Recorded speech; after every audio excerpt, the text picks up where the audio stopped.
আজ আমাদের প্রভু যে বাক্য দিয়েছেন তা লেখা আছে যোহন লিখিত সুসমাচার 14 অধ্যায় 12 থেকে 14 পদ। যোহন 14 অধ্যায় 12 থেকে 14। প্রভু তার বাক্যে বলেন, সত্য সত্য আমি তোমাদিগকে বলিতেছি, যে আমাতে বিশ্বাস করে সে আমি যে সকল কার্য করিতেছি সেও করিবে, এমনকি এ সকল হইতেও বড় বড় কার্য করিবে, কেননা আমি পিতার নিকটে যাইতেছি। আর তোমরা আমার নামে যাহা কিছু যাচনা করিবে তাহা আমি সাধন করিব, যেন পিতা পুত্রে মহিমান্বিত হয়। যদি আমার নামে আমার কাছে কিছু যাচনা করো, তবে আমি তাহা করিব। আমেন। প্রার্থনা করি। পবিত্র মঙ্গলময় স্বর্গস্থ পিতা, তোমার ধন্যবাদ, প্রশংসা, গৌরব করি যে আরেকটি দিন তুমি আমাদেরকে দেখার সুযোগ দিয়েছো। আর এই দিনটি প্রভু তোমার নামে আরাধনা করার জন্য তুমি নির্দিষ্ট করেছো। সমবেত ভাবে মণ্ডলীতে মিলিত হয়ে তোমার আরাধনা করার সুযোগ দিয়েছো, এবং তোমার সন্তান আমরা যখন তোমার নামে তোমার গৃহে মিলিত হয়েছি, প্রভু তোমার আশীর্বাদ কামনা করি। সত্য আত্মায় তোমার ভজনা করতে চাই। প্রভু গো, তোমার উপস্থিতি আমাদের প্রত্যেককে দাও। তোমার উপস্থিতিতে তোমার গৌরবার্থে প্রভু গো তোমার আরাধনা করতে আশীর্বাদ করো।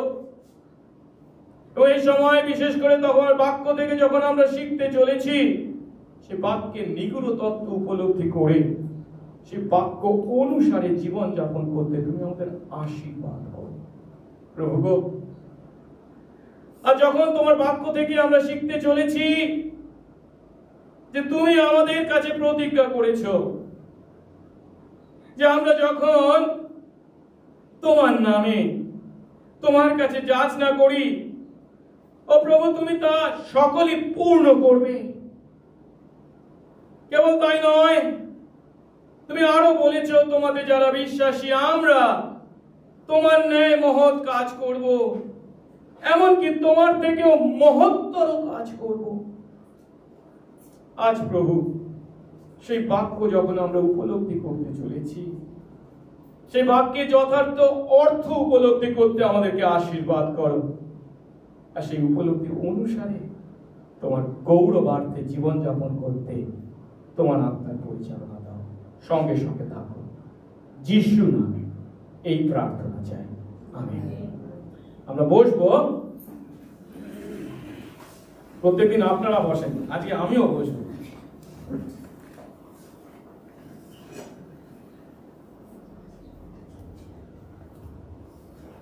আমরা যোহনের সুসমাচার থেকে শিখছি, আর এখন আমরা সেই যোহনের সুসমাচারের সেই অংশে এসে উপস্থিত হয়েছি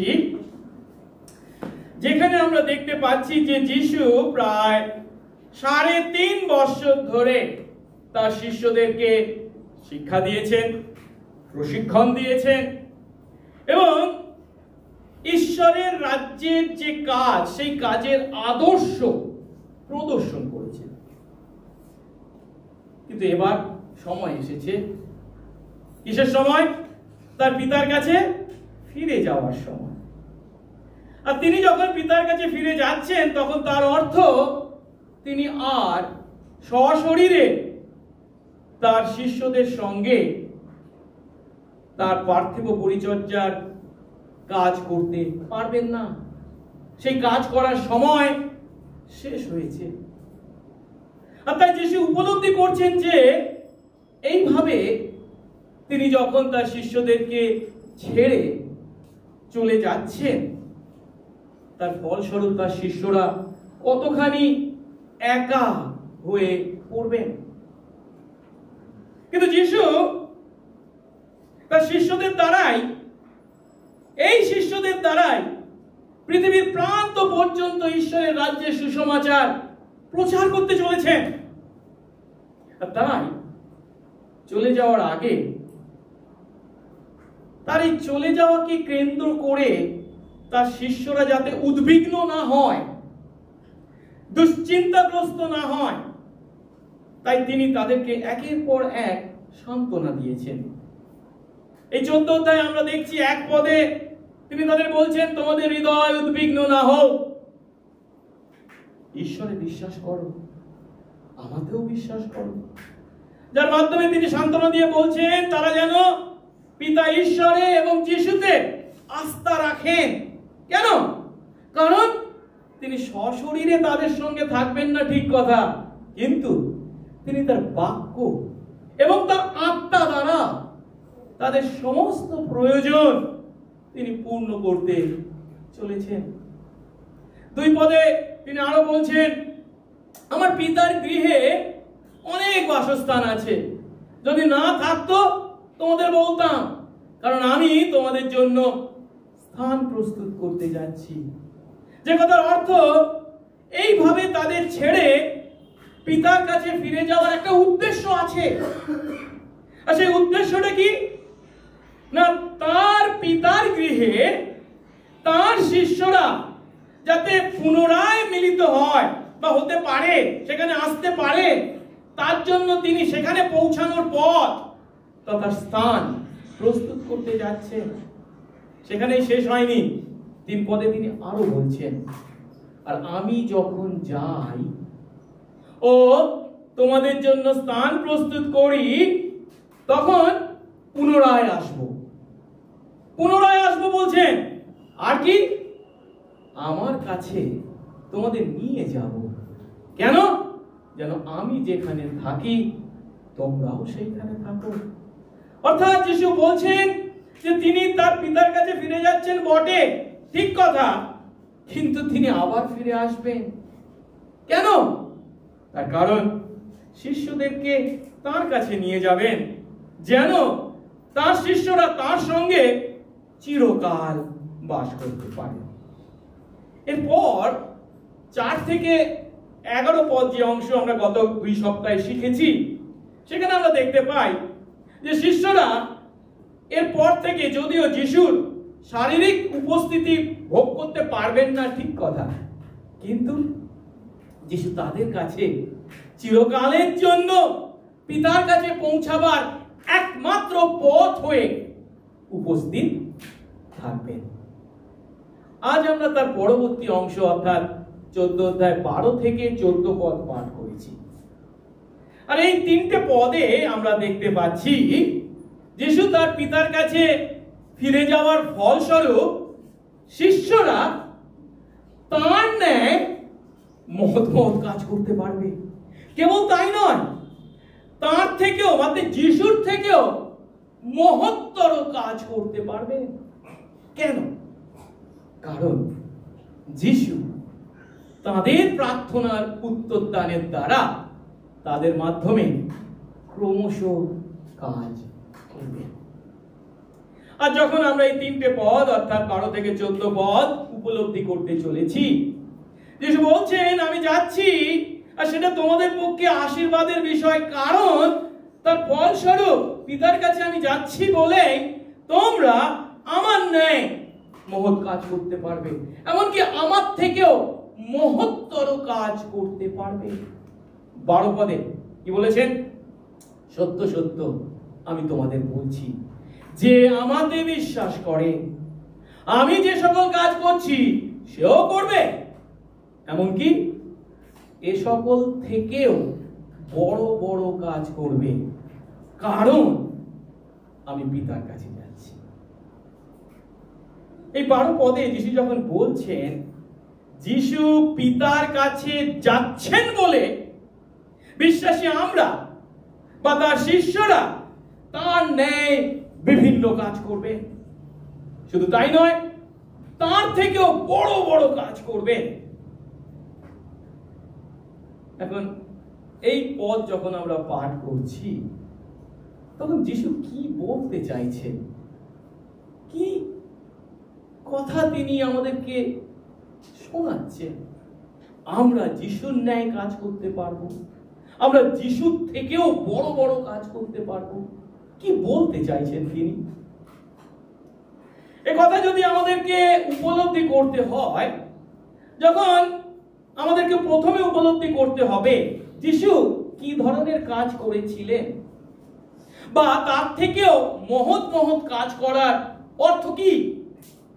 যিশু কি ধরনের কাজ করেছিলেন? এই পৃথিবীর মাটিতে তার পার্থিব পরিচর্যাকে যদি আমরা চিন্তা করি, দেখতে পাই তিনি তার শারীরিক উপস্থিতির দ্বারা তাদের মধ্যে তার সেই ক্ষমতাকে প্রদর্শন করেছিলেন। কিসের ক্ষমতা? তিনি যে ঈশ্বরের পুত্র। কিন্তু এতকাল তিনি সেই কাজ সম্পন্ন করেছেন এই পৃথিবীর মাটিতে উপস্থিত থেকে। আর তার পৃথিবীর মাটিতে উপস্থিত থাকা মানে কি? তার একটা শরীর ছিল। সেই শারীরিক উপস্থিতির দ্বারা এই পৃথিবীর মাটিতে তার কাজ সীমাবদ্ধ ছিল।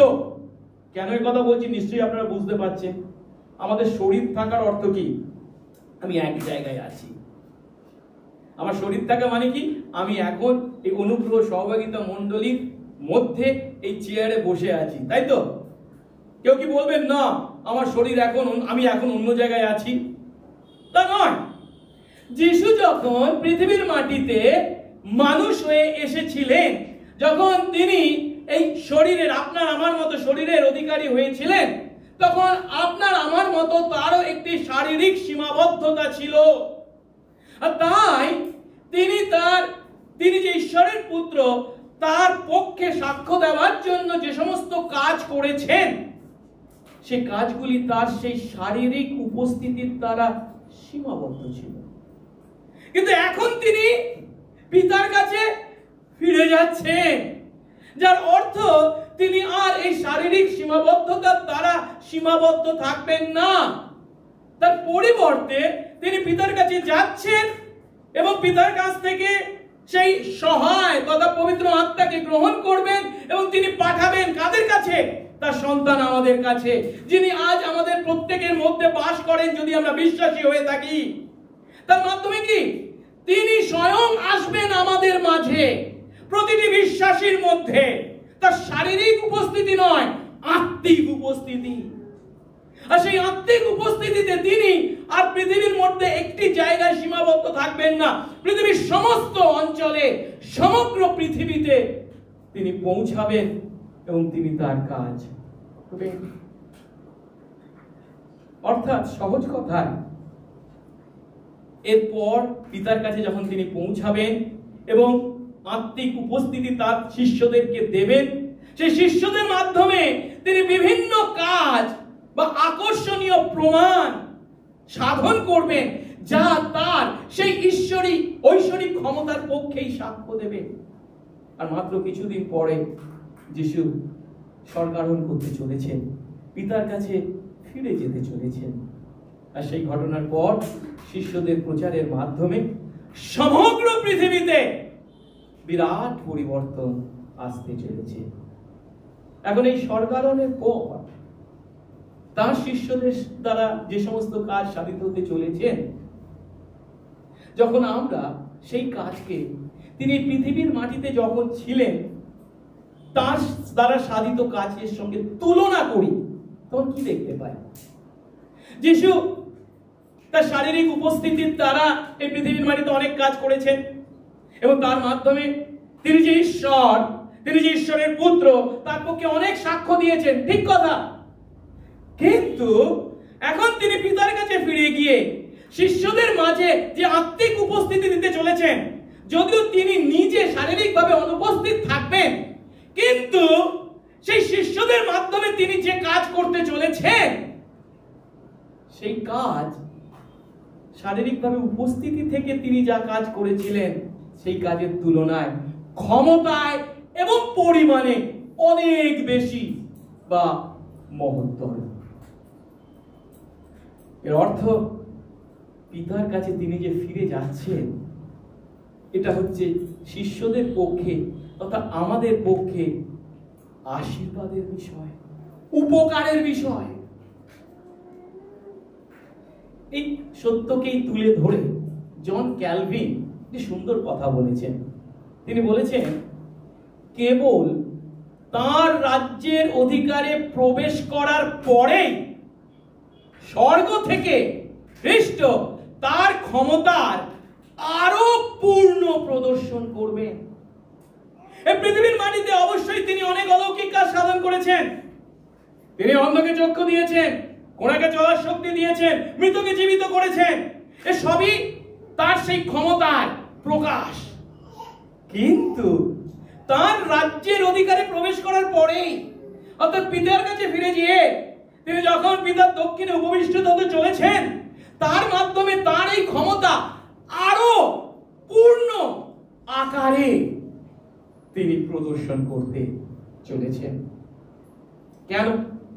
এই পিতার কাছে তিনি যে ফিরে যাচ্ছেন, তার ফলস্বরূপ যিশুর শিষ্যরা এই জগতের মাটিতে যেমন যিশুর ন্যায় কাজ করবে, মানে সে পার্থিব বা বাহ্যিক বিভিন্ন অলৌকিক কাজ করবে, কেবল সেগুলোই নয়, তার থেকেও বড় বড় কাজ, অর্থাৎ কেবল পার্থিব বা জাগতিক নয়, কিন্তু আধ্যাত্মিক জগতের অলৌকিক কাজ তারা করতে চলেছে। আমরা জানি যিশু তার পার্থিব পরিচর্যা কালে ঈশ্বর প্রকৃতির পক্ষে যে সমস্ত কাজ করেছিলেন, তাদের বেশিরভাগই ছিল কি বাহ্যিক এবং মূলত ইহুদিদের মধ্যেই সীমাবদ্ধ। যিশু মাত্র 3 বছর এই পৃথিবীর মাটিতে ছিলেন, আর এই 3টি বছর তিনি যে ঈশ্বর, তিনি যে ঈশ্বরের পুত্র, তার সেই প্রকৃতির পক্ষে সাক্ষ্য দেওয়ার জন্য যোহনের সুসমাচারে যে সমস্ত অলৌকিক কাজকে বর্ণনা করা হয়েছে, তাদেরকে অলৌকিক কাজ বলা হয়নি, কি বলা হয়েছে? চিহ্ন কাজ। তার মানে কি?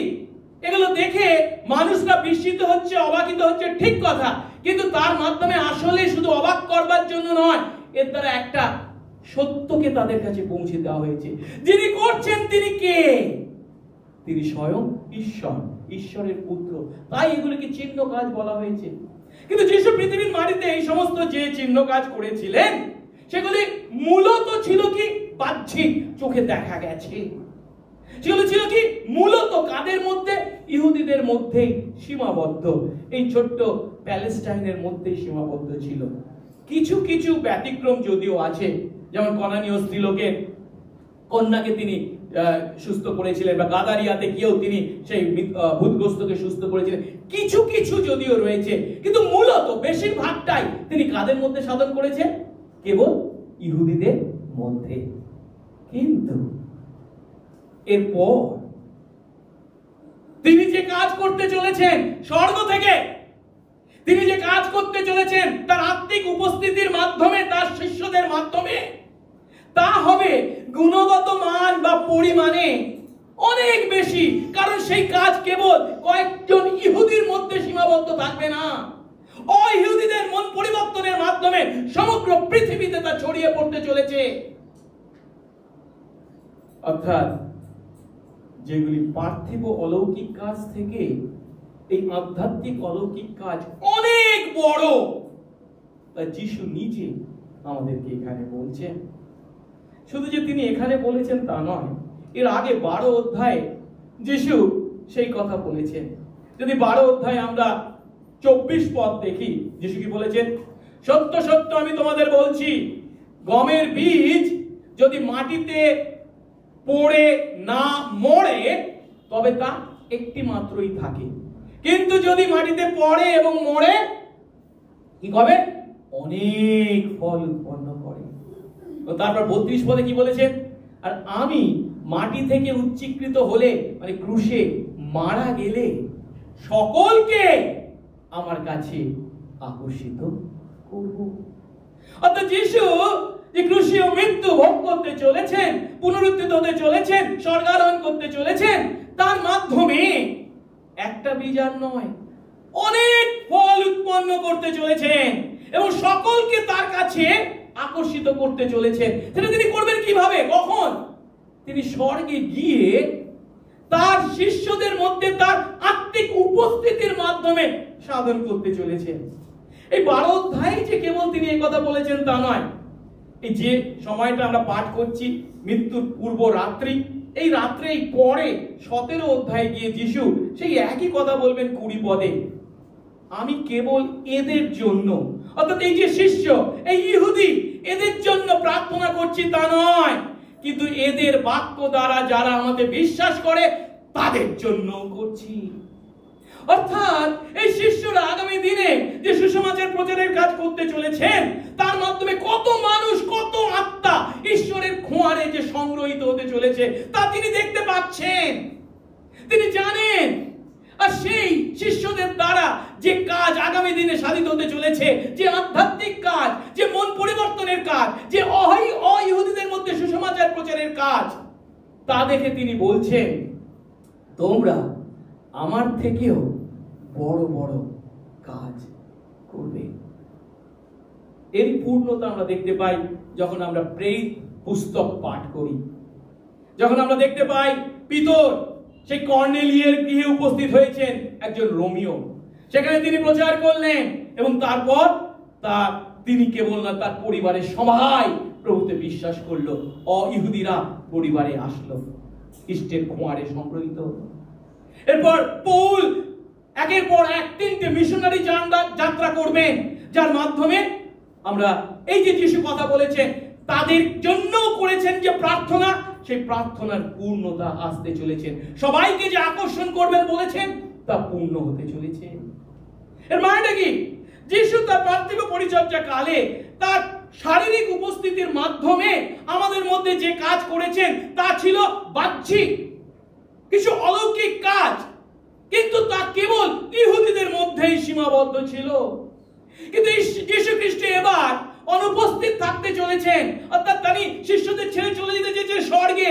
তিনি শারীরিকভাবে যদি অনুপস্থিত থাকবেন, কিন্তু আত্মাতে তিনি আসতে চলেছেন তাদের মাঝে, এবং তাদের মাধ্যমে তিনি যে কাজ করতে চলেছেন সেটা কেবল বাহ্যিক কাজ নয়, সেটা সেই আধ্যাত্মিক কাজ, সেটা সেই অইহুদিদের মন পরিবর্তনের কাজ, যে মন পরিবর্তনের ফলস্বরূপ যিশুর দ্বারা সাধিত সেই প্যালেস্টাইনের মধ্যে সেই মন পরিবর্তনের কাজ কেবল সীমাবদ্ধ থাকবে না, পৃথিবীর প্রান্ত পর্যন্ত পৌঁছাবে।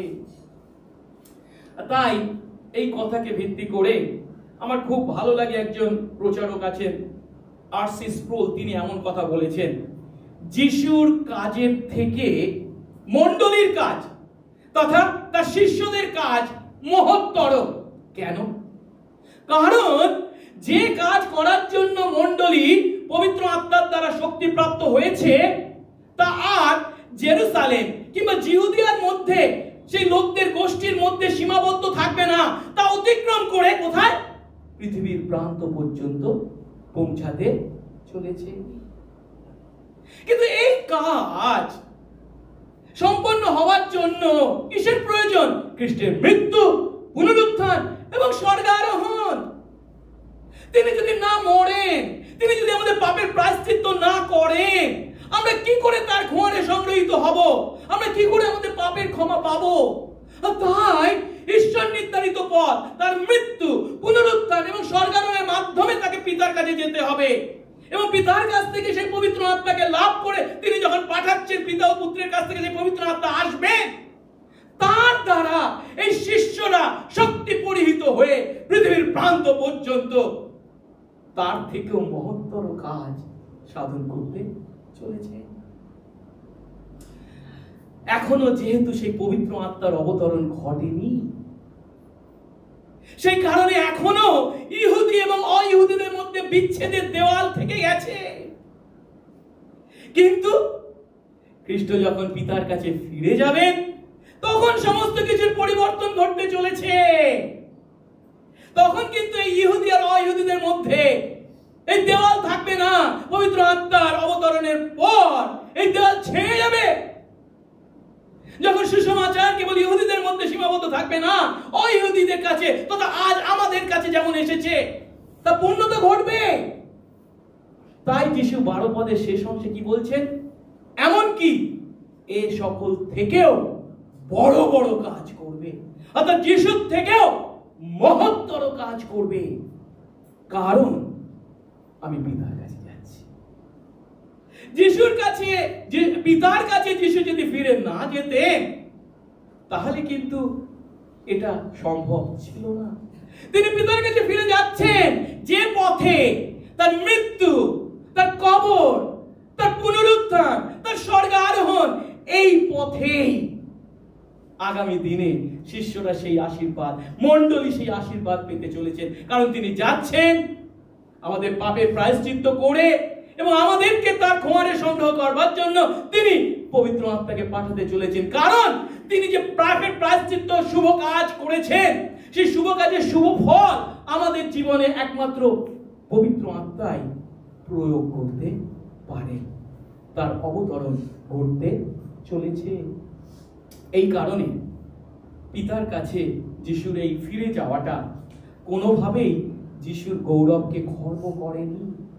যিশুর ক্রুশীয় মৃত্যু বা কবরস্থ হওয়াটা যিশুর গর্বকে খর্ব করেনি, বরঞ্চ মনুষ্যপুত্র তার দ্বারা উচ্চীকৃত হয়েছেন, ঈশ্বর গৌরবান্বিত হয়েছেন। আর তাই তার শিষ্যরা তার গৌরবার্থে আগামী দিনে আরো বড় বড় কাজ তথা মন পরিবর্তনে আধ্যাত্মিক অলৌকিক কাজ করতে চলেছে। এইভাবে পিতার কাছে ফিরে যাওয়ার দ্বারা যিশু মানুষের মন পরিবর্তনের জন্য নিজে তার শিষ্যদের মাধ্যমে কাজ করে চলেছে। আর এই কথা যখন আমরা বলি তখন তার দ্বারা আমরা কি স্বীকার করি? মানুষের মন পরিবর্তনের কাজ হলো এমন কাজ আসলে মানুষের দ্বারা সাধিত হতে পারে না। এটা হচ্ছে কার কাজ? প্রকৃত মন পরিবর্তনকারী কে? স্বয়ং ঈশ্বর। মানুষ আমাদেরকে তিনি কেবল তার অনুমোদিত প্রতিনিধি হিসাবে, এজেন্ট হিসাবে ব্যবহার করে। তিনি গেছেন এবং পাঠিয়েছেন তার আত্মাকে। সেই আত্মা যখন আমাদের মধ্যে কাজ করে এবং আমরা যখন শিশু সমাজের প্রচার করি, তিনি আমাদেরকে ব্যবহার করছেন মানুষদেরকে মন পরিবর্তন করার কাজে। আর এখানে প্রভুর এই কথাকে যদি আমরা ভালো করে গ্রহণ করি তাহলে একটা সত্য উপলব্ধি করতে পারি। সেই সত্যটা কি? আধ্যাত্মিক কাজ যা আগামী দিনে শিষ্যদের দ্বারা সাধিত হতে চলেছে তা জাগতিক বিভিন্ন অলৌকিক কাজ থেকে সব দিক থেকে শ্রেষ্ঠ বা মহত্তর। আমি আরেকবার বলছি, এই যে মানুষদের মন পরিবর্তনের আধ্যাত্মিক কাজ যা যিশু এখন নিজে স্বর্গে গিয়ে তার আত্মার মাধ্যমে তার বিশ্বাসী সন্তানদের দ্বারা সাধন করছেন, এই আধ্যাত্মিক কাজ বাহ্যিক অলৌকিক কাজ থেকে অনেক মহত্তর, শ্রেষ্ঠ। তা যিশু নিজে বলছেন। কারণ তিনি কি বলছেন? তোমরা আমার ন্যায় কেবল নয়, আমার থেকেও মহত্তর কাজ করবে। যিশু যখন এইভাবে আধ্যাত্মিক অলৌকিক কাজকে, মানুষদের মন পরিবর্তনকে বাহ্যিক অলৌকিক কাজের থেকেও মহত্তর বলেছেন বা বাহ্যিক অলৌকিক কাজের উপরে স্থান দিয়েছেন, তখন বিশ্বাসী আমাদের উচিত বাহ্যিক অলৌকিক কাজের পরিবর্তে আধ্যাত্মিক অলৌকিক কাজের জন্য বেশি সচেষ্ট হওয়া। আমি কি বলছি নিশ্চয়ই আপনারা বুঝতে পারছেন। একটু কঠিন ভাষায় যদিও বলেছি, সহজ করে বললে কি হয়? ও না, মানে আমি যাব, অসুস্থকে হাত রাখবো, আসে সুস্থ হয়ে যাবে, এটা হচ্ছে বাহ্যিক অলৌকিক কাজ। কিন্তু আমি হাত রেখেছি, সে সুস্থ হয়েছে, প্রার্থনা করেছে, সুস্থ হয়েছে, ঠিক কথা। কিন্তু সেই আত্মা যদি পরিবর্তিত না হয়, মন পরিবর্তন যদি না ঘটে, সে যদি যিশুকে না জানে, বিশ্বাস করে, সেটা বড় কাজ নয়। আমি হাত রেখেছি, প্রার্থনা করেছি, কিন্তু সে সুস্থ হয়নি, ঠিক কথা। কিন্তু আমার দ্বারা প্রচারিত প্রভু আমার মাধ্যমে তার আত্মা দ্বারা যে কাজ করেছেন, যে সুসমাচার প্রচার করেছেন, সেই সুসমাচারে বিশ্বাস করে সেই আত্মা যিশুকে বিশ্বাস করে ঈশ্বরের সন্তান হয়েছে। হয়তো শারীরিক সুস্থতা তাকে 80 বছর বাঁচিয়ে রাখতে পারবে, কিন্তু এই আধ্যাত্মিক সুস্থতা অনন্তকালের জন্য ঈশ্বরের রাজ্যে তাকে পূজা করবে। যিশু নিজে বলছেন বাহ্যিক অলৌকিক কাজের থেকে আধ্যাত্মিক অলৌকিক কাজ অনেক অনেক বড়। খ্রিস্ট বিশ্বাসী আমরা যদি সত্যি যিশুকে বিশ্বাস করে থাকি, তাহলে আমাদের প্রয়োজন আছে সেই আধ্যাত্মিক অলৌকিক কাজের জন্য। প্রভু যেন আমাকে তার আত্মায় পূর্ণ করেন, যেন আমি তার সুসমাচার সঠিকভাবে প্রচার করি, সেই সুসমাচার শুনে লোকদের মন পরিবর্তন ঘটে, তারা পাপ থেকে মুক্ত ঈশ্বরের সন্তান হয়, ঈশ্বরের রাজ্যের প্রজা হয়। তার জন্য যেন বেশি সচেষ্ট হই। এখন পিতার কাছে তিনি যে ফিরে যাচ্ছেন এবং তারপর শিষ্যদের মাধ্যমে তিনি যে বড় বড় কাজ সাধন করতে চলেছেন, সে কথা তিনি স্পষ্ট করে বলে গেছে। যখন আমরা মার্ক 16:20 দেখি, এই কথার পূর্ণতাকে দেখতে পাই। বলা হচ্ছে মার্কের সুসমাচারের শেষের অধ্যায় শেষের পদে কি বলা হয়েছে? আর তাঁরা অর্থাৎ যিশুর শিষ্যরা প্রস্থান করে, অর্থাৎ যেখানে তিনি স্বর্গারোহণ করেছিলেন সেখান থেকে ফিরে এসে সর্বত্র প্রচার করতে লাগলেন, সুসমাচার প্রচার করতে লাগলেন। আত্মায় পূর্ণ হয়ে তারা সুসমাচার প্রচার করতে লাগলেন। তারা যদিও সুসমাচার প্রচার করছেন, কিন্তু তাদের মধ্যে আসলে কে কাজ করছেন? এবং প্রভু সঙ্গে সঙ্গে কাজ করে অনুবর্তী চিহ্ন সমূহ দ্বারা সেই বাক্য, তারা যে বাক্য প্রচার করছে, সেই সুসমাচার বাক্য সব প্রমাণ করলেন। অর্থাৎ তিনি যাচ্ছেন, শারীরিকভাবে উপস্থিত থাকবেন না, কিন্তু আত্মিক উপস্থিতির মাধ্যমে তিনি তার শিষ্যদের মাধ্যমে কাজ করবেন।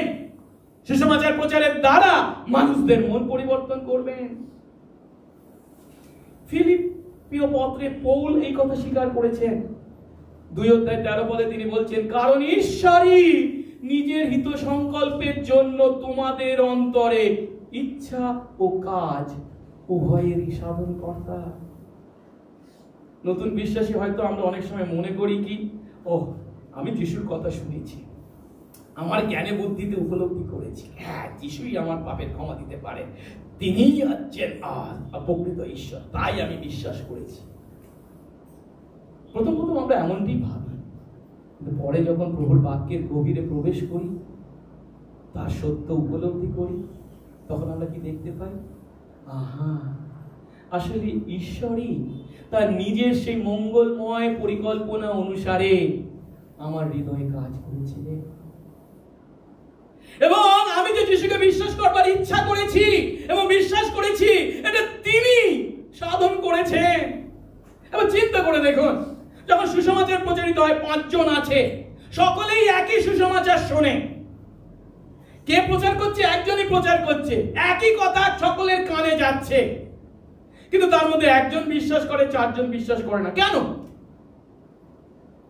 আমরা ভাববো, ও ওই একজন যে ছিল সে কেমন ছিল? আর অন্যদের থেকে অনেক ধার্মিক, অনেক ধর্মপ্রবণ, অনেক বেশি নরম হৃদয়ে, তাই বিশ্বাস করেছে। বাইবেল কি তাই বলে? বাইবেল বলে বিশ্বাস করবার আগে আমরা সকলেই কি ছিলাম? পাপে ও অপরাধে মৃত। কোনো পার্থক্য নেই, 5 জনই পাপে অপরাধে মৃত, তাদের মধ্যে কোনো স্টেপ নেই, কোনো ধাপ নেই, একই। এবং 5 জনই একই সুসমাচার শুনেছে, একই ব্যক্তির দ্বারা প্রচারিত। তাহলে 4 জন কেন বিশ্বাস করলো না, একজন করলো? উত্তর কি জানেন? সুসমাচার যখন প্রচারিত হয়, প্রচারক যদিও প্রচার করেন, কিন্তু তার সঙ্গে সঙ্গে কে কাজ করছেন? ঈশ্বরই ইচ্ছা ও কাজ উভয়ের সাধন কর্তা। ঈশ্বরের আত্মা কাজ করছেন। ঈশ্বরের আত্মা যার হৃদয়কে খুলে দেয়, নতুন জন্ম দেয়, সেই কেবল বিশ্বাস করে। আজ আমরা কতখানি আশীর্বাদ যুক্ত যে আজ আমি আপনি যখন যিশুর কথা অন্যদেরকে বলি, তখন এমন চিন্তা করবার বা দুশ্চিন্তা করবার প্রয়োজন নেই, আমার ততখানি জ্ঞান বুদ্ধি নেই, আমি কি যিশুর কথা ভালো করে বলতে পারবো যে ও বিশ্বাস করবে না। আমাকে প্রভু যে উপলব্ধি দিয়েছেন তার পক্ষে যখন আমি সাক্ষ্য রাখি, তখন আমি জানি কি আমার সাক্ষ্য যথেষ্ট নয়, যদিও কিন্তু আমি যে কথা বলছি তা নয়, তিনি আমার কথাকে ব্যবহার করে চলেছে, তিনি আমার মধ্যে আমার মাধ্যমে কাজ করবেন। তাই এই যে যিশু ক্রমশ তার শিষ্যদের মাধ্যমে কাজ করবেন, এ কথা 13-14 পদে তিনি স্পষ্ট করে বলছেন। কিভাবে তিনি ক্রমশ শারীরিকভাবে উপস্থিত না থাকলেও স্বর্গ থেকে তার শিষ্যদের মধ্যে কাজ করবেন মাধ্যমে। কিভাবে? 13 পদ, তোমরা আমার নামে যা কিছু যাচনা করবে আমি তা সাধন করব, যেন পিতা পুত্রে মহিমান্বিত হয়। আর যদি আমার নামে আমার কাছে কিছু যাচনা করো তবে আমি তা করব। একটু আগে 12 পদে কি বলেছিলেন যিশু? আমি যাচ্ছি, আর যারা বিশ্বাস করে কি আমার মতো আমার ন্যায় কাজ করবে এবং আমার থেকেও মহৎ বা মহত্তর কাজ করবে বলেছিলেন। ওই কথাকেই 13 পদে যা কিছু চাইবে বলা হয়েছে। যা কিছু মানে যে কিছু কাজ, ওই যিশুর ন্যায় কাজ বা যিশুর থেকে মহত্তর কাজ, একই কথা। আর 13-14 পদ যদি একসঙ্গে দেখি তাহলে আমরা কি দেখতে পাচ্ছি না, যাচনা করা, যার মাধ্যমে যা কিছু যাচনা করা মানে কি সেই কাজ, এবং যাচনা করাকে দুটোকে পাশাপাশি সংযুক্ত করা হয়েছে। তার মানে কি সেই কাজ বা সেই সমস্ত কাজ, যিশুর ন্যায় কাজ বা যিশুর থেকে মহত্তর কাজ এবং প্রার্থনাকে সংযুক্ত করা হয়েছে। যিশুর ন্যায় কাজ বা যিশুর থেকে মহত্তর কাজ কখনো প্রার্থনাকে বাদ দিয়ে হতে পারে না, কারণ যিশুর ন্যায় কাজ বা যিশুর থেকে মহত্তর কাজ কেবলমাত্র যিশুর দ্বারাই সাধিত হয়, এবং তা কাজ করার জন্য তার কাছ থেকে শক্তি ভিক্ষা করার প্রয়োজন, কারণ তিনি আমাদের মাধ্যমে কাজ করেন। আর তাই আমরা প্রেরিত পুস্তকে দেখতে পাই একের পর এক উদাহরণ, যে সমস্ত বাহ্যিক অলৌকিক কাজ প্রেরিতদের দ্বারা সাধিত হয়েছে বা আধ্যাত্মিক অলৌকিক কাজ, এই সমস্ত বাহ্যিক বা অলৌকিক বা আধ্যাত্মিক অলৌকিক কাজের সঙ্গে কি আছে যুক্ত? প্রার্থনা। আমরা যদি দেখি প্রেরিতদের কার্য বিবরণের 1-14 পদ, পবিত্র আত্মার অবতরণের পূর্বে তারা কোথায়? সেই উপরের কুঠরিতে মিলিত হয়েছে। কি করছে তারা? এরা সকলে স্ত্রীলোকদের এবং যিশুর মাতা মরিয়মের ও ভ্রাতাদের সঙ্গে কি বলা হয়েছে? এক চিত্তে প্রার্থনায় নিবিষ্ট রইলেন। এরপর 2 অধ্যায় আমরা জানি পবিত্র আত্মার অবতরণ ঘটলো যখন বিশ্বাসী বর্গ কি প্রার্থনায় রত ছিল। আর যদি এগিয়ে যায় 4 অধ্যায় 31 পদ, বলা হচ্ছে কি তারা প্রার্থনা করলে যে স্থানে তারা সমবেত হয়েছিল সেই স্থান কেঁপে উঠলো এবং তারা সকলেই পবিত্র আত্মায় পরিপূর্ণ হলেন এবং সাহসপূর্বক ঈশ্বরের বাক্য বলতে লাগলেন। এই যে ঈশ্বরের বাক্য তাদেরকে প্রচার করতে হবে, যার মাধ্যমে মানুষদের মন পরিবর্তন ঘটবে, তা বলতে গেলে সেই অলৌকিক কাজ, আধ্যাত্মিক অলৌকিক কাজ সাধনের জন্য কিসের প্রয়োজন? প্রার্থনার প্রয়োজন। আরো যদি এগিয়ে যায় 6 অধ্যায়, যখন সেই ইহুদিদের কি বলে বিধবাদের মধ্যে খাদ্য বন্টন নিয়ে সমস্যা তৈরি হয়েছে, সেই সমস্যা সমাধান করবার জন্য যে 7 জন পরিচারককে নিযুক্ত করা হচ্ছে, সেই কাজ করবার সময় কি কথা বলা হচ্ছে 6 পদে? তাদেরকে, সেই পরিচারকদেরকে, 7 জন পরিচারকদেরকে প্রেরিতদের সামনে উপস্থিত করা হলো এবং তারা কি করলো? প্রার্থনা করে তাদের উপরে হস্তার্পণ করলেন। আর ফল কি ঘটলো? বলা হচ্ছে ঈশ্বরের বাক্য ব্যাপিয়া গেল, জেরুসালেমে শিষ্যদের সংখ্যা অতিশয় বৃদ্ধি পেতে লাগলো, আর যাজকদের মধ্যেও বিস্তর লোক বিশ্বাসের বশবর্তী হলো। কিসের দ্বারা? প্রার্থনার দ্বারা। এই বাহ্যিক বা আধ্যাত্মিক অলৌকিক কাজ প্রার্থনাকে বাদ দিয়ে কখনো হয় না। 9 অধ্যায় দেখি পিতর তাবিথাকে সুস্থ করছেন। কি বলা হয়েছে? পিতর সকলকে বের করে দিয়ে হাঁটু পেতে প্রার্থনা করলেন। পরে সেই দেহের দিকে ফিরে বললেন, তাবিথা ওঠো। তাতে সে চক্ষু মেললো এবং পিতরকে দেখে উঠে বসলো। আরো এগিয়ে যায়, বড় জাতিদের মধ্যে সুসমাচার প্রচারের সুযোগ এসেছে, কর্নেলিয়র কথা বলা হচ্ছে। কিন্তু কর্নেলিয় সম্বন্ধে কি বলা হয়েছে? 10 অধ্যায় 4 পদে, তখন তিনি তার প্রতি এক দৃষ্টি চেয়ে ভীত হয়ে বললেন, প্রভু কি চান? কর্নেলিয় জিজ্ঞাসা করছেন। দূত তাকে বললেন, তোমার প্রার্থনা ও তোমার দান সকল স্মরণীয় রূপে ঈশ্বরের সামনে উপস্থিত হয়েছে। প্রার্থনা, কর্নেলিয়র প্রার্থনা ঈশ্বর গ্রহণ করেছে।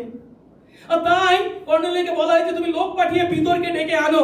আর সেই লোকেরা যখন যাচ্ছে, পিতর তখন কি করছে? 10 অধ্যায় 9 পদে, পরদিন তারা পথে যেতে যেতে যখন নগরের কাছে উপস্থিত হলো, তখন পিতর অনুমান 6 ঘটিকার সময় কি প্রার্থনা করিবার জন্য ছাদের উপরে উঠলেন। প্রার্থনাকে বাদ দিয়ে কখনো বাহ্যিক বা আধ্যাত্মিক অলৌকিক কাজ সাধিত হয় না। এই 12 অধ্যায় পিতর কারাবদ্ধ আছে, কিন্তু তার উদ্ধারের জন্য বিশ্বাসীরা কি করছে? ঈশ্বরের কাছে একাগ্রভাবে প্রার্থনায় মিলিত হয়েছে।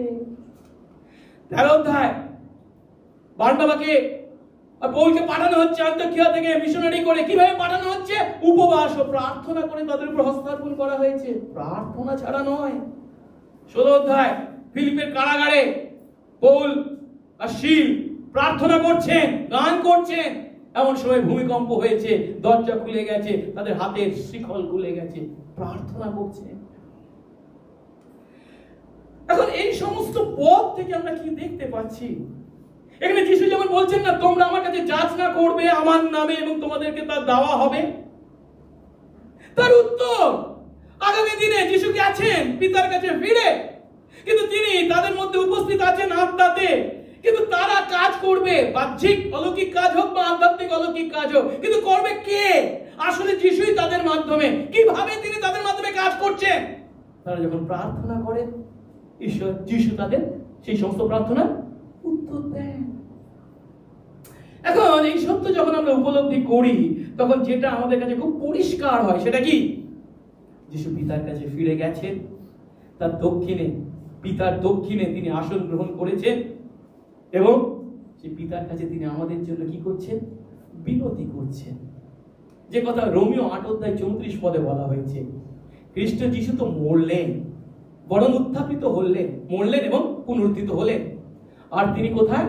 ঈশ্বরের দক্ষিণে এখন আছেন। কিন্তু সেখানে তিনি কি করছেন? শেষ করে বলেছে, আমাদের পক্ষে অনুরোধ করছে।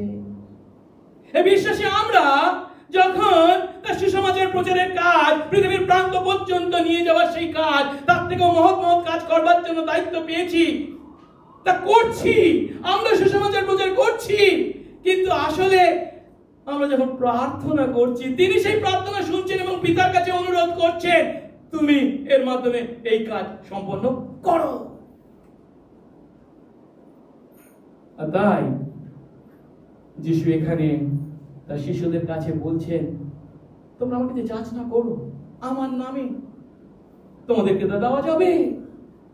সেই প্রতিজ্ঞা যে তাদের প্রার্থনা পূর্ণ হবে, তাদের যাচনা পূর্ণ হবে, তার প্রতিজ্ঞা তিনি করছেন। একটা বিষয় আমাদেরকে উপলব্ধি করতে হবে, যখন তিনি বলছেন আমার কাছে আমার নামে প্রার্থনা করো, যিশুর নামে প্রার্থনা। এখন যিশুর নামে প্রার্থনা করার অর্থ কি? যিশুর নামে প্রার্থনা করার অর্থ হচ্ছে, আমরা যখন প্রার্থনা শেষ করি তখন কি বলি? যিশুর নামে এই প্রার্থনা চাই।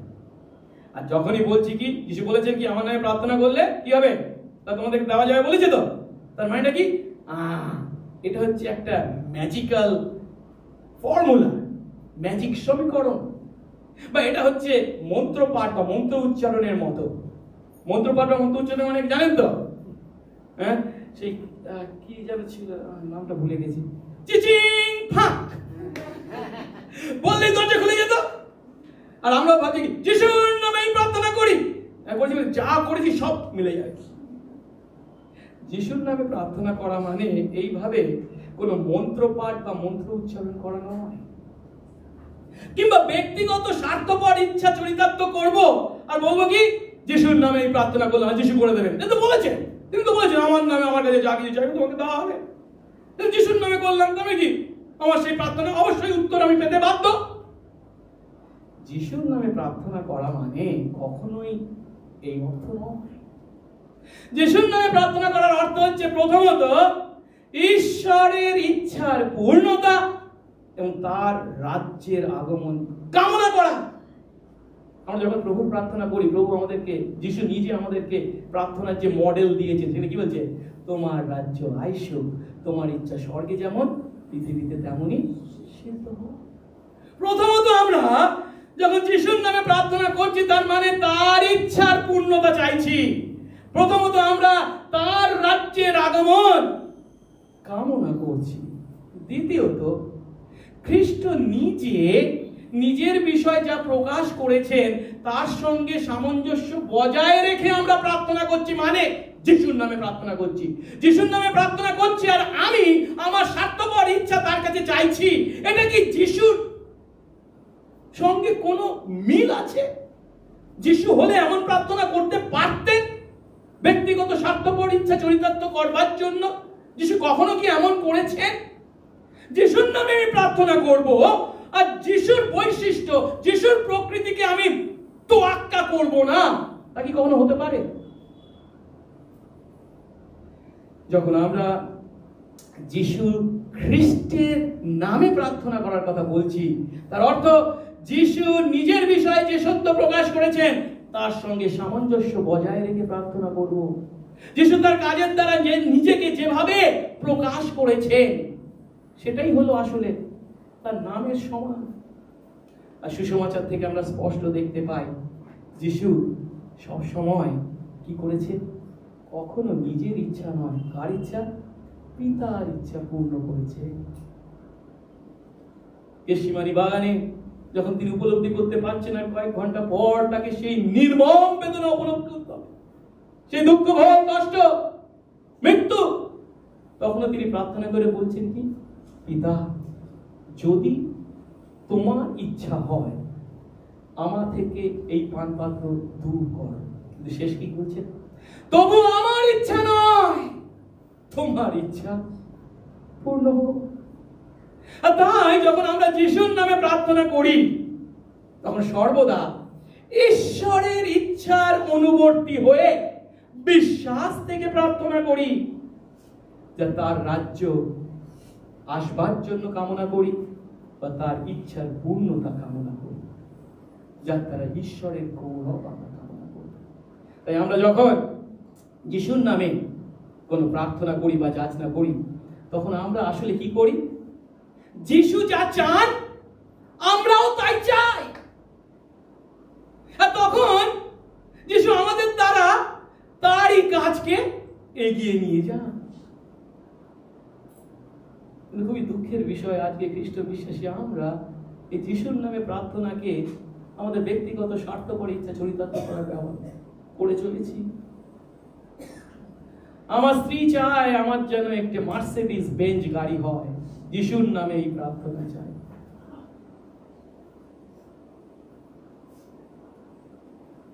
যখন নামের কথা বলছেন, যিশু বলছেন আমার নামে প্রার্থনা করো, তখন তার অর্থ হচ্ছে আমরা যদি যিশুকে বিশ্বাস করে থাকি তার মানে আমরা অনন্ত জীবন পেয়েছি। আর অনন্ত জীবন পাওয়া মানে নাকি যিশুকে জানা, ঈশ্বরকে জানা। আর ঈশ্বরের নামে বা যিশুর নামে যখন আমরা প্রার্থনা করছি তখন তার অর্থ কি? তার বৈশিষ্ট্যকে জেনে, তাকে না জেনে তার নামে প্রার্থনা করা যায় না। এই যে যিশুর শিষ্যরা, তাদের সম্বন্ধে যিশু কি বলেছেন? যেমন 5:24 সত্য সত্য আমি তোমাদের বলছি, যে ব্যক্তি আমার বাক্য শোনে ও যিনি আমাকে পাঠাইয়াছেন তাকে বিশ্বাস করে, সে অনন্ত জীবন পেতে পারে, হয়তো পাবে, তাই কি না, সে অনন্ত জীবন প্রাপ্ত হয়েছে, পেয়েছে। সে বিচারে আনিত হয় না, মৃত্যু থেকে জীবনে পার হয়ে গেছে। শুধু এখানে নয়, 6:40 কি বলছেন? কারণ আমার পিতার ইচ্ছা এই কি, যে কেউ পুত্রকে দর্শন করে, তাকে বিশ্বাস করে, সে কি অনন্ত জীবন পায়, এবং আমি তাকে শেষ দিনে উঠাবো। এই শিষ্যরা ইতিমধ্যে অনন্ত জীবন পেয়েছে। আর অনন্ত জীবন পাওয়ার অর্থটা কি? যিশু নিজে কি বলছেন? যোহন 17:3 এটাই হলো অনন্ত জীবন। কি? যেন তোমরা তারা তাকে মানে কাকে? পিতাকে, একমাত্র সত্যময় ঈশ্বরকে, আর কাকে? পিতা ঈশ্বর যাকে পাঠিয়েছেন, কাকে? যিশু খ্রিস্টকে জানতে পারে। এই শিষ্যরা অনন্ত জীবন পেয়েছে মানে কি? ঈশ্বরকে জেনেছে এবং যিশুকে জেনেছে। এবার যিশু বলছেন তোমরা আমার নামে প্রার্থনা করো। যে যিশুকে তারা জেনেছে তার নামে যখন প্রার্থনা করছে, তখন তার অর্থ কি? তারা যখন বিশ্বাসে প্রার্থনা করছে, সেই ঈশ্বর জ্ঞান বা সেই খ্রিস্ট জ্ঞান থেকে তারা প্রার্থনা করে, যা সর্বদা কার ইচ্ছা? ঈশ্বরের ইচ্ছা হয়ে থাকে। বিশ্বাসী আমরা যারা অনন্ত জীবন পেয়েছি, যারা ঈশ্বরকে জেনেছি, খ্রিস্টকে জেনেছি, সেই খ্রিস্টের নামে প্রার্থনা করছি, তার মানে কি ঈশ্বরের ইচ্ছা জেনে সেই ইচ্ছা কামনা করছি।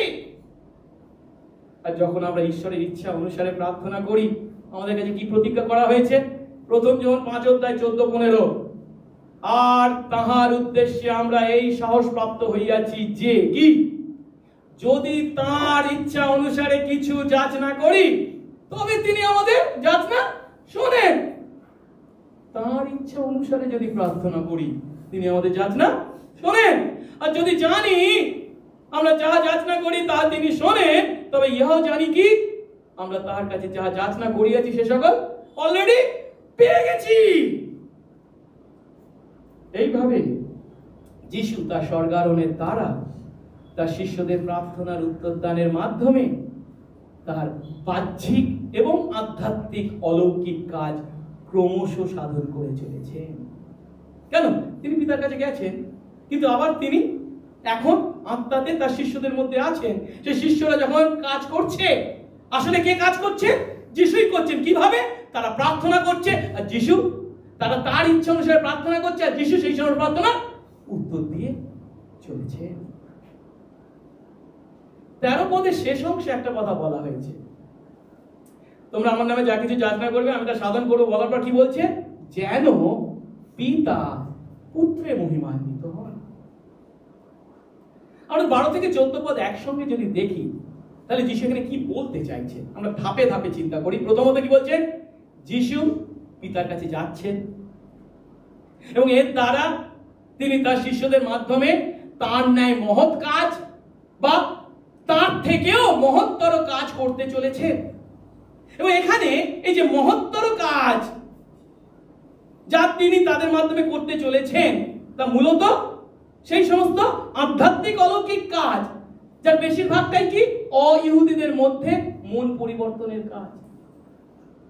এখন এই কাজ যদিও তার শিষ্যদের মাধ্যমে সাধিত হবে, ঠিক কথা, তবুও এই কাজের মূল কার্যকারী লোককে, সাধনকারীকে স্বয়ং যিশু, যিনি এখন পিতার দক্ষিণে বসে আছেন এবং পিতার বুক কাছে তাদের জন্য কি করে চলেছেন? অনুরোধ করে চলেছেন। এখন ঈশ্বরের মনোনীতদের এই মন পরিবর্তনের জন্য শিষ্যরা যদিও সুসমাচার প্রচার করছেন, ঠিক কথা, কিন্তু তাদের সেই প্রচারকে ফলপ্রসূ করছেন কে? স্বয়ং ঈশ্বর। যখন তার কাছে, সেই ঈশ্বরের কাছে সেই সমস্ত আত্মার মন পরিবর্তনের জন্য পিতা ইচ্ছা অনুসারে প্রার্থনা উৎসর্গীকৃত হয় যিশুর নামে, তখন তা উত্তর দেওয়া হচ্ছে। তার মানেটা কি? পুত্রে পিতা মহিমান্বিত হয়ে চলেছে। আমাদের প্রভু যদিও তার স্বর্গারোহণের মাধ্যমে এই মুহূর্তে শারীরিকভাবে আমাদের মধ্যে উপস্থিত নন, আমরা তাকে আমাদের এই চর্মচক্ষু দিয়ে দেখতে পাই না, তিনি অদৃশ্য, তিনি দৃশ্যগ্রাহ্য নন, কিন্তু তিনি ক্রমশ আমাদের মধ্যে এবং আমাদের মাধ্যমে তার কাজ করে চলেছেন।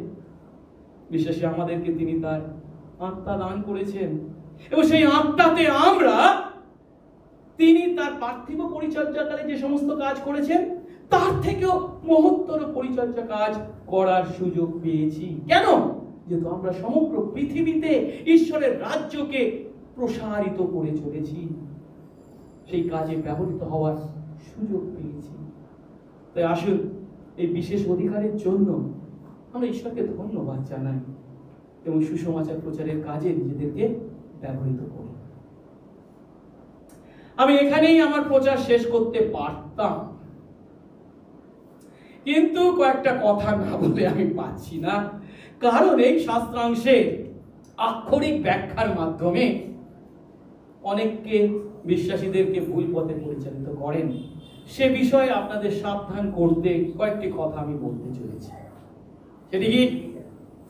এই শাস্ত্রের আক্ষরিক ব্যাখ্যা, লিটারালি ইন্টারপ্রিটেশন যাকে বলা হয়, আক্ষরিক ব্যাখ্যার দ্বারা যিশু যখন বলছেন তোমরা আমার ন্যায় কাজ করবে, আমার থেকেও বড় বড় কাজ করবে, তখন তার দ্বারা তারা কোন কাজকে নির্দেশ করে? কেবল বাহ্যিক দৃশ্যগ্রাহ্য অলৌকিক কাজকে নির্দেশ করে। যিশু নিজে বলেছেন আমরা তার মতো বাহ্যিক অলৌকিক কাজ করতে পারবো, তার থেকেও মহত্তর বাহ্যিক অলৌকিক কাজ করতে পারবো, দৃষ্টিনন্দনকারী অলৌকিক কাজ। আর তাই তাদের পিছনে মানুষরা ছুটে চলেছে। আর যাদের দ্বারা তথাকথিত সেই ধরনের অলৌকিক কাজ সাধিত হয়ে চলেছে বলে আমরা মনে করি, তাদের গৌরব আমরা করে চলেছি। আমি একটা উদাহরণ দিয়ে বিষয়টাকে বলতে চাই। আমরা জানি যাকব 5 অধ্যায় 14 থেকে 16 পদে মণ্ডলীতে পীড়িতদের জন্য বিশ্বাসের প্রার্থনা করতে বলা হয়েছে। আমাদের মণ্ডলীতে বিশ্বাসীরা যখন অসুস্থ হয়, আমি কি আপনাদের জন্য প্রার্থনা করি কি করি না?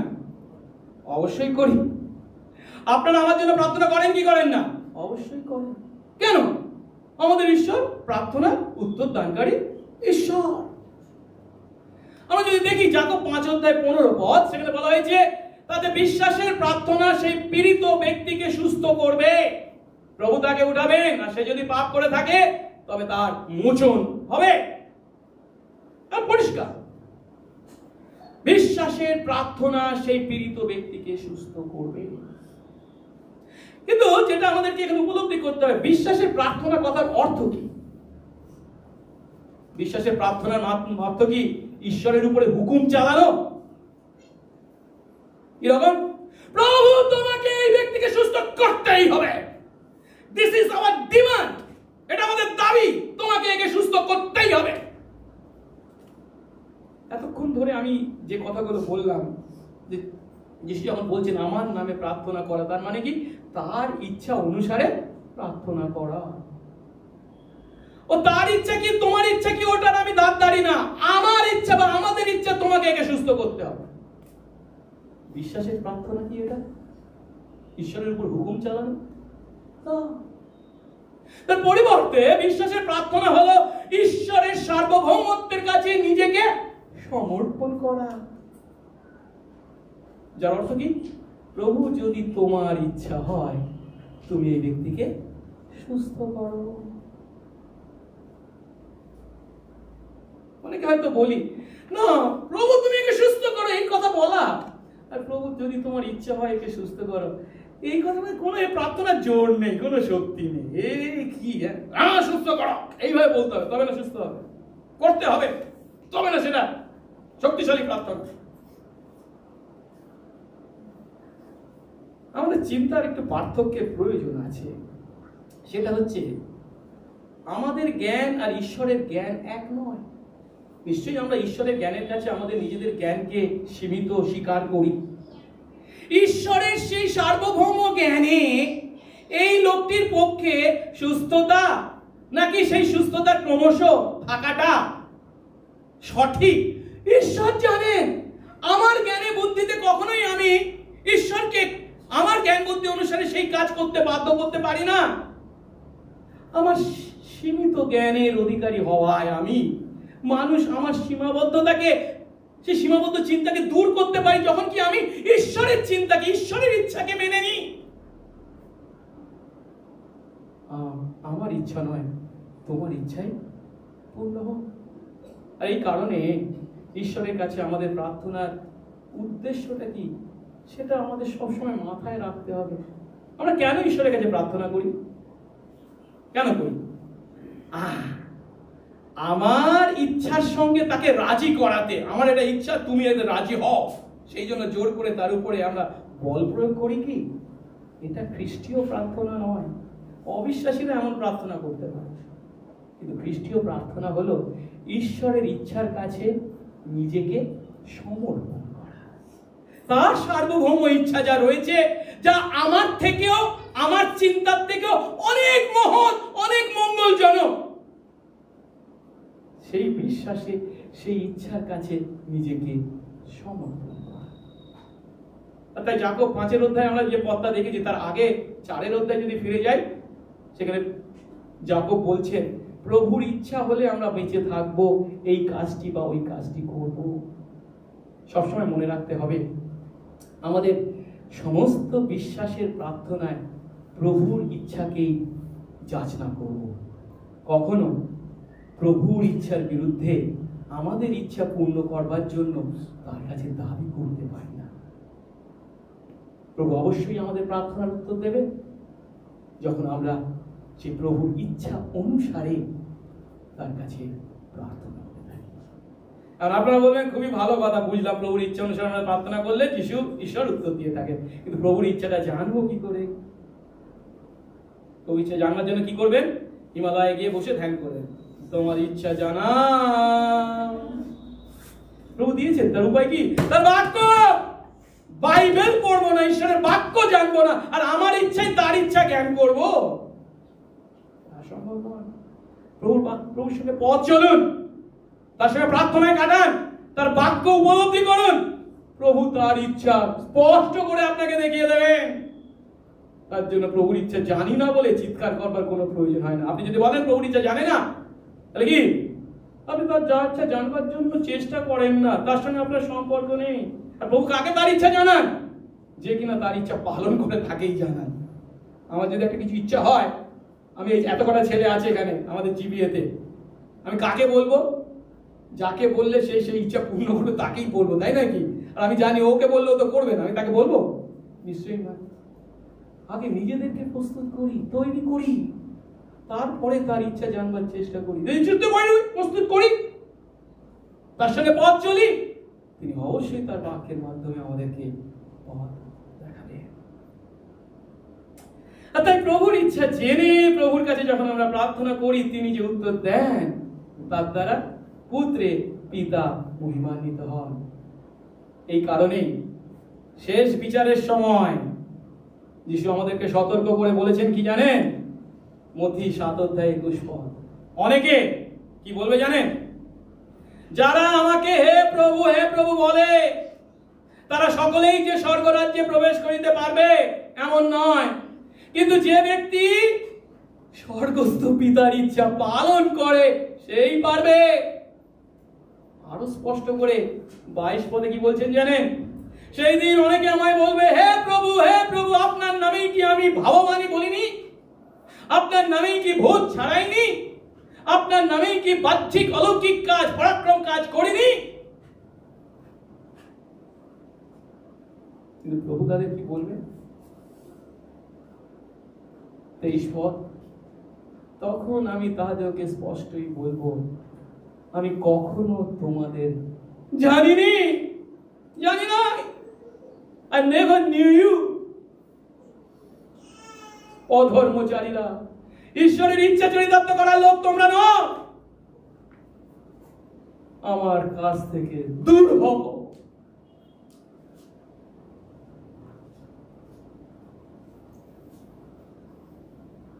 যিশু বলেছেন তোমরা আমার থেকেও মহত্তর কাজ করবে। যিশুর থেকে মহত্তর কাজ কি হতে পারে? যিশু মৃত লাশারকে মৃত্যু থেকে জীবিত করেছে, তার থেকেও মহত্তর কাজ আর কি হতে পারে? যদি আমরা বাহ্যিক অলৌকিক কাজকে চিন্তা করি, কিছু নেই। তার থেকেও মহত্তর কাজ মানে আধ্যাত্মিক অর্থে অইহুদিদের কাছে সুসমাচার প্রচার করা, সমগ্র পৃথিবীকে সুসমাচার দ্বারা জয় করার কথা তিনি বলেছেন।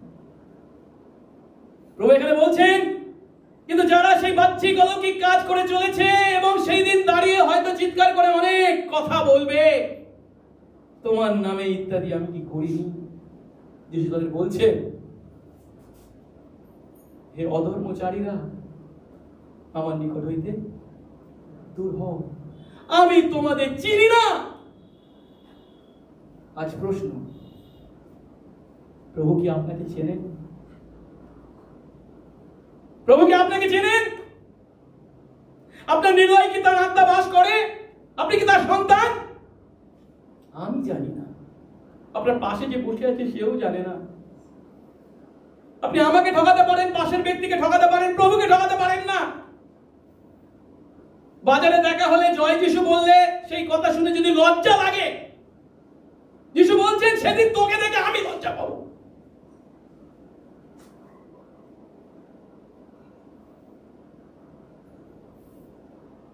কিন্তু যারা তাদের মতো নয়, তাদের এই কথা শুনে ভয় পাওয়ার কোনো কারণ নেই। কারণ প্রভু কি বলছেন?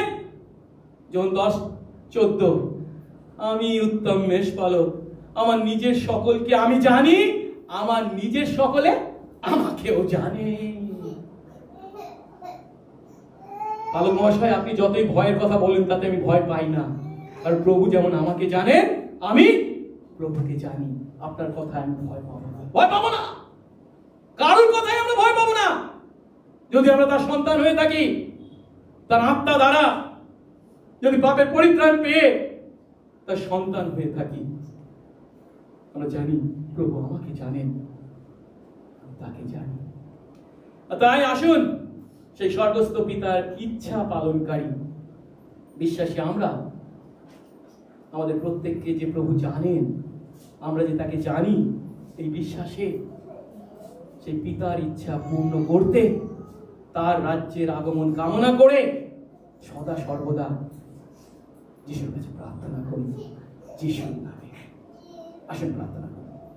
মঙ্গলময় স্বর্গস্থ পিতা, তোমার ধন্যবাদ করি প্রভু, আরেকটি বার প্রভু তুমি আমাদেরকে তোমার বাক্যের মাধ্যমে নিজেদেরকে দেখবার এবং তোমাকে উপলব্ধি করবার, তোমার কাজকে উপলব্ধি করবার সুযোগ দিলে। প্রভু, তুমি পৃথিবীর মাটিতে ছিলে, অনেক বাহ্যিক অলৌকিক কাজ তুমি সাধন করেছ। সেই ইহুদিদের মধ্যে তোমার সেই কাজ তোমার শারীরিক উপস্থিতির মাধ্যমে যদিও সীমাবদ্ধ ছিল, কিন্তু প্রভু তুমি পিতার কাছে ফিরে গিয়ে তোমার আত্মিক উপস্থিতির দ্বারা শিষ্যদের মাধ্যমে তোমার সেই কাজকে আধ্যাত্মিক মন পরিবর্তনের কাজে রূপান্তরিত করে জগতের প্রান্ত পর্যন্ত ছড়িয়ে দিয়েছ, যার ফলস্বরূপ আজ ও প্রভু তোমার শিষ্য আমরা তথা মণ্ডলী তোমার ন্যায় তথা তোমার থেকে মহত্তর কাজ করবার সুযোগ পেয়েছি। আজও প্রভু তুমি তোমার আত্মার মাধ্যমে আমাদের মধ্যে এবং আমাদেরকে ব্যবহার করে সেই কাজ করে চলেছ, তোমার ন্যায় মহৎ কাজ, তোমার থেকেও মহত্তর কাজ। প্রভু এই কাজে অংশগ্রহণে আমাদের যে সুযোগ দিয়েছ তার জন্য তোমার ধন্যবাদ করি। প্রভু দয়া করো, তোমার সন্তান হিসাবে তুমি যে আমাদেরকে চেনো, জানো, আমরা যে তোমাকে জানি, সেই বিশ্বাসে আরো বেশি করে তোমার ইচ্ছা পূর্ণ করতে, তোমার রাজ্যের আগমনের জন্য যিশুর নামে তোমার কাছে তোমার ইচ্ছা অনুসারে প্রার্থনা করতে আশীর্বাদ করো। তোমার সঙ্গে পথ চলা, তোমার বাক্য অধ্যয়নে ও প্রার্থনার জীবন আমাদের প্রত্যেককে দাও, কারণ তার দ্বারাই আমরা তোমার ইচ্ছাকে জানি এবং তোমার আত্মা দ্বারা পাই সেই শক্তি, সেই ইচ্ছা পালন করা। সঙ্গে সঙ্গে থাকুন, যিশু নামে এই প্রার্থনা চাই, আমেন।